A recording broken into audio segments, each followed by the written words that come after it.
James. So you know what? He might be able to, if he might be able to, LeBron can bring him down to Florida in Miami, play with the Marlins. Who never knows, you know. You never know. So, but we about to hop into that commercial break. When we get back, man, we talking NFL news. We talking about them Skins and them Lions.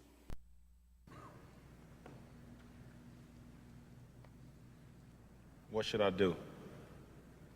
Should I admit that I've made mistakes?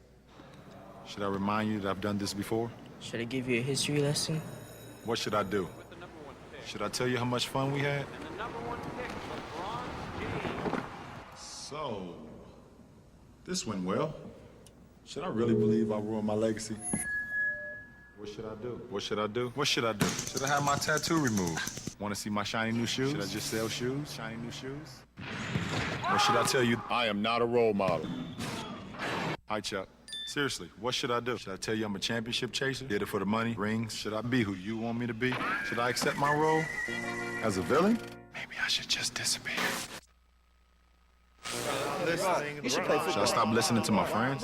They're my friends. Should I try acting? You just gotta deal with the heat, man. Be patient. After a while, the temperature drops, and everything is free and easy. Should I be writing this down? Uh-huh. Should I make you laugh? Should I read you a soulful poem? Shoot me with your words. You may cut me with your eyes. But still, like air, I'll rise. Or should we just clear the decks and start over? Coming through here! What should I do? Should I be who you want me to be? Thought you knew, but you have no idea. It's the Urban Sports Scene. Welcome back to the Urban Sports Team, man. We about to talk about them Skins in that Lions game. I mean, the second year in a row, the Lions and beat the Skins. I mean, do they have that number? Me personally, I don't think so. I mean, I think it's just they just won. That's all. I don't think they. I know Wally, you the Redskin fan, so let me know what Redskin Nation's thinking.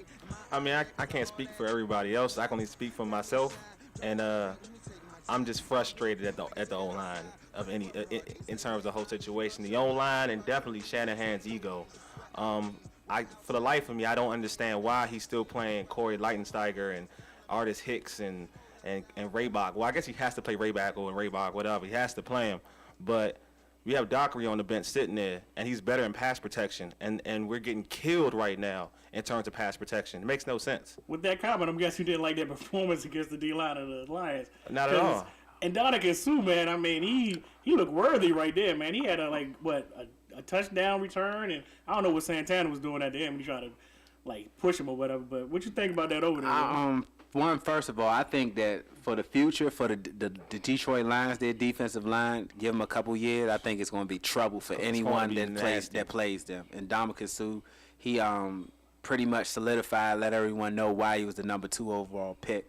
The Redskins. It's like heckling. It's like Jekyll and Hyde when it comes to the Redskins play from week to week. There's no consistency with the running game, with the offense, with the play calling, nothing.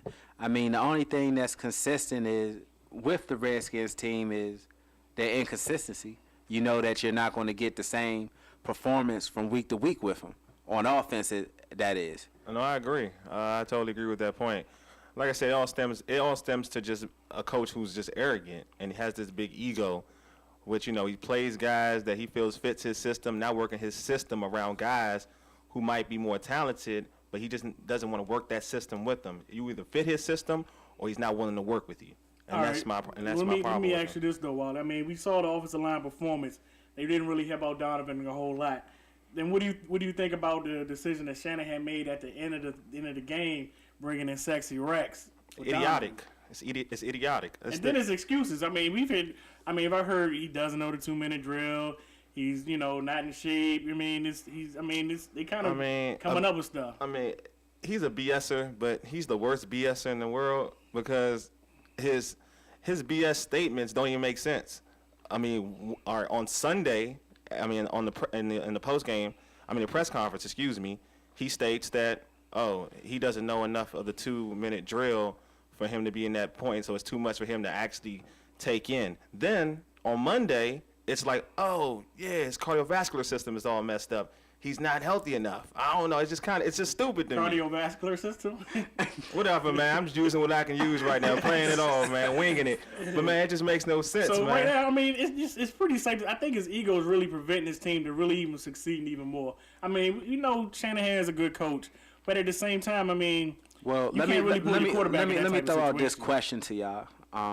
Do you think that, all right, just because of the way the Redskins have been run the past couple of years, do you think it's more important for him to win his way to establish a culture in DC, or do you say, hey, I'm a bend and we're going to do things not necessarily the old way, but I'm going to make it so everyone's comfortable and I'm not going to conform to them? I mean, it goes to the basis of an actual coach. I mean, every coach gets talent or some individual not as talented or whatever, but every good coach works with his talent. He coaches to what he has upon him. Every good coach does it that way. Even Bill Parcells, he didn't want Quincy Carter for real. But he gotta work with what he had. He coached with Quincy Carter and made Quincy Carter a better player. He worked with his system. He worked with what he had. Well, to piggyback off a little bit what Wally's saying, what you have asked though, Will, I think with this town, because it's not like this city doesn't know about football and hasn't had good coaches in the past. I mean, we want to try to forget about that Jim Zorn era, but I mean, you had Joe Gibbs. I mean, even, they dogged Norv Turner at one point, but he did help him win a little bit. But this town does know a little thing about football, and they can also tell when it's right decisions and it's wrong decisions. And compared to quarterbacks you've had in recent times, I mean, think about it. McNabb's helped them win at least 2-3 games this season. So. And I mean, just to piggyback, I was talking to Will before the show, and we were talking about how, in terms of Shanahan's press conference, how he used the term, how Shanahan said Donovan didn't know enough of the offense. He wasn't smart enough basically to know the offense. Basically, he didn't have the mental capacity Yeah, to he didn't grasp the 2-minute drill. And let's look at it this way. We all know, in terms of African American quarterbacks, when you use that term for an African American quarterback back in the day, it's usually kind of sensitive because it puts that image as if, okay, black quarterbacks are dumb. They can't understand certain things. Would he say that to a Brett Favre if he just had him and said, okay, he wouldn't understand a 2-minute drill? You know what I mean? I think he has to be very careful in terms of what language he uses when he does these press conferences. Another, just to also reiterate what you were saying, is even recently when he had Jake Plummer out in Denver, who, I mean, even though he could run a 2-minute drill, I wouldn't consider him a better person running a 2-minute drill than Donovan McNabb. And I mean, I never remember him pulling Jake Plummer or Cutler, because Cutler's terrible running a 2-minute Exactly. drill. So you never remember him, because Cutler's like Billy Kilmer to me, man. He has like a pot belly, and he has like a cannon. So I don't really even understand how even Cutler even does that though. But talking about other Redskin news, I mean, Randy Moss. Did you want to reiterate on something over there, Ray? Just popped in the building. Yeah, it's finally I get the chance to speak, but I think it's funny how you talked about Cutler just now. You always talk about Grossman too. That's why I can't take Grossman serious whenever he quarterbacks, because his physique. But I was a Shannon fan before this, just to let y'all know I was. But it's just wild how this whole situation, one small decision shook up an entire organization, fan base. And one thing that popped up during the week was what he said was compared to Rush Limbaugh and how he went at McNabb on ESPN a couple years ago. I just want to reiterate that. And I think this was worse because it was subliminal. At least Rush Limbaugh was straightforward with his when he had his comments about McNabb, and to me, wasn't being racist, but he just has that reputation. So I just wanted to chime that in real quick. No, I totally agree with that point. I agree. So, well, in other news we have, if you haven't heard out there in the world, Randy Moss, he's on the waiver wire. Do they gotta wait 3 days like in fantasy football to pick him up? Nah. Because Justin, how long Justin got to wait? That's a whole nother story though. But right now, Randy Moss is on that waiver wire. I mean, we keep hearing these rumblings that he may come to DC. I know, Wally and Will, you guys really wanted to chime in on this. So you want to start off with it, Will? Yeah, I'll start off.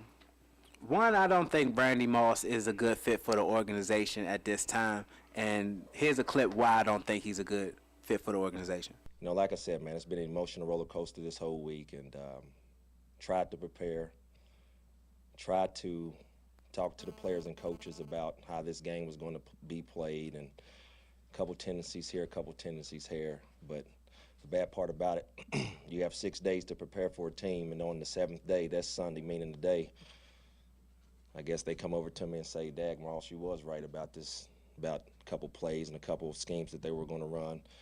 And it hurts as a player that you put a lot of hard work in, all week, and toward the end of the week, Sunday when you get on the field, that's when they acknowledge about the hard work you put in throughout the week. So that's actually a disappointment. I can't really say enough about this team and this organization.